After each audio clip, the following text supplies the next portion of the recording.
दोस्तों, धुरंधर 2 का इंतज़ार हम सब कर रहे हैं, लेकिन क्या आपको पता है कि पार्ट 1 में आदित्य धर ने ऐसी पीक डिटेलिंग की है जो शायद 99% लोगों ने मिस कर दी। आज मैं धुरंधर 1 को उस नज़रिए से डिकोड करूंगा जो आपको पार्ट 2 के लिए तैयार कर देगा। ये सिर्फ फैक्ट्स नहीं है, ये वो कड़ियाँ हैं जो पार्ट 2 की तबाही की बुनियाद रखेंगी। कुर्सी की पेटी बांध लीजिए क्योंकि आज की ये वीडियो मेरी पिछली ट्रेलर बैकग्राउंड की तरह बहुत ही लंबी और गहरी होने वाली है।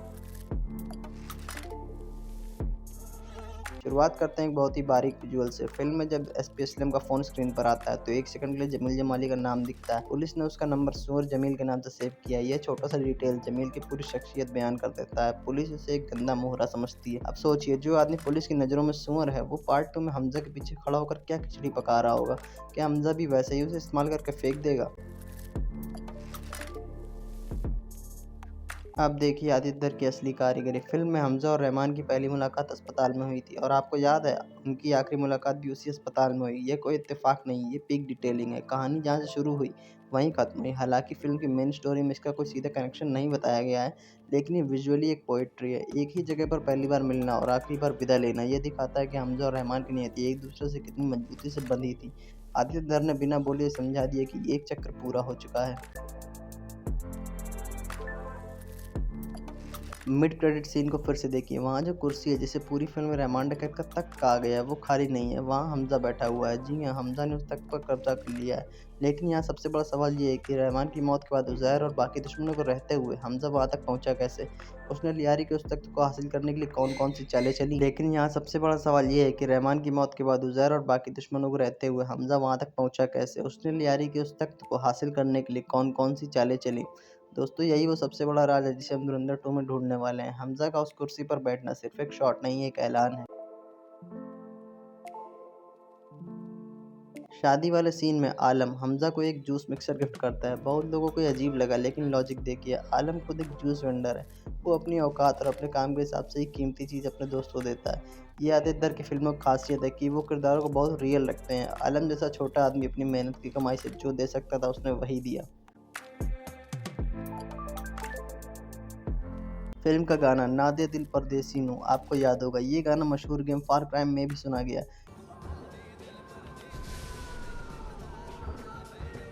इसका असली कारण कोई नहीं बताता, लेकिन मैं बताता हूँ। फार क्राई 4 की पूरी सेटिंग इंडिया और हिमालयन बेल्ट पर आधारित थी, इसलिए गेम के डेवलपर्स ने उसे देसी वाइब के लिए गाना चुना था। धुरंधर में इसका इस्तेमाल फिल्म की रॉ और ग्रिटी टोन को ग्लोबल लेवल पर जोड़ता है। पूरी फिल्म में बड़े साहब का नाम सुनकर रूह कांप जाती है, लेकिन क्या आपने एंड क्रेडिट्स पर ध्यान दिया? वहाँ साफ हिंट दिए गए कि बड़े साहब कोई और नहीं बल्कि दाऊद इब्राहिम की ओर इशारा है। पार्ट 2 में क्या हमें उनका चेहरा देखने को मिलेगा? अगर आदित्य धर ने बड़े साहब को स्क्रीन पर उतारा तो समझ लीजिए कि तबाही का क्या लेवल होगा। आखिरी चैप्टर का नाम है एट तू ब्रूटस, जिसका मतलब है तुम भी ब्रूटस।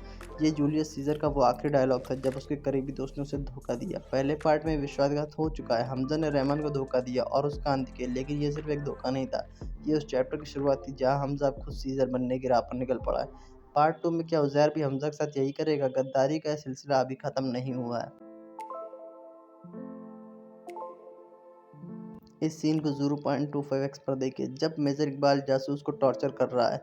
उज़ैर की आंखें तिरछी होकर हमजा को देख रही है। यहाँ मेरा एक बहुत बड़ा डाउट है, क्या उज़ैर को उसी पल हमजा पर शक हो गया था, या वो सिर्फ यह देख रहा था कि इतना टॉर्चर देखकर हमजा के चेहरे के हाव भाव क्या हैं? क्या उज़ैर भाप चुका था कि ये लड़का जितना सीधा है उतना है नहीं? उज़ैर की वो नज़र पार्ट 2 में इन दोनों की खूनी जंग का सबसे बड़ा कारण बनेगी। शादी में हमजा का वो तारीख बताना और उसी तारीख को रहमान का मरना। मेजर इकबाल ने सब नोटिस कर लिया है। मेजर इकबाल कोई साधारण इंसान नहीं है, उसका दिमाग कंप्यूटर की तरह डॉट्स कनेक्ट करता है। पार्ट 2 में मेजर इकबाल ही वो शख्स होगा जो हमजा की पूरी प्लानिंग को एक्सपोज कर सकता है। ये हमजा के लिए सबसे बड़ा खतरा है, क्योंकि मेजर इकबाल की मुस्कुराहट के पीछे मौत छुपी होती है। रहमान डकैत जब अपना खूंखार डायलॉग बोलता है तो मेजर इकबाल बस मुस्कुरा देते हैं। क्यों? क्योंकि इकबाल ने अपनी लाइफ में रहमान से भी कहीं ज़्यादा भयानक चीज़ें देखी और की हैं। उनके लिए रहमान की धमकियाँ बच्चों का खेल है। वो मुस्कुराहट ये कह रही है, बेटा अभी तुम हैवानियत के जिस दौर में हो मैं वहाँ का राजा रह चुका हूँ। पार्ट 2 में मेजर इकबाल का वो रूप बाहर आएगा जो शायद पूरी लियारी को कब्रिस्तान बना दे। दोस्तों, ये थे वो 10 गहरे राज जो धुरंधर उनको एक मास्टरपीस बनाते हैं। अगर आपने ये मिस कर दिए थे तो पार्ट 2 देखने से पहले इस वीडियो को फिर से देखिए। धुरंधर यूनिवर्स अब और भी डार्क और हिंसक होने वाला है। मेरी धुरंधर 2 ट्रेलर ब्रेकडाउन वाली वीडियो का लिंक नीचे है, उसे मिस मत करना वरना बहुत कुछ मिस कर जाओगे। सब्सक्राइब करें और जुड़े रहें।